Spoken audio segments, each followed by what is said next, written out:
What's up everybody? CJ here with Viewrail, and I'm standing here on the back deck with our recently completed DriveTite cable railing project.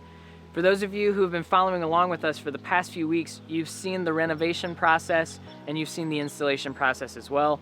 We just want to show you guys what it looks like when everything is all wrapped up and completed. DriveTite is our components and cable-based railing system. That means that we ship the components that anchor into existing structures right to your door, as well as our cable. This is a great system for those of you who have box posts or other existing structures that can actually hold cable railing. It's great for those of you who are on a budget but want the modern view that cable railing provides. If you're just tuning in with us, check back on some of our previous videos. We've shown you how to drill out your pass-through posts, how to install level end kits, how to install angle end kits, and what it looks like when everything is all said and done.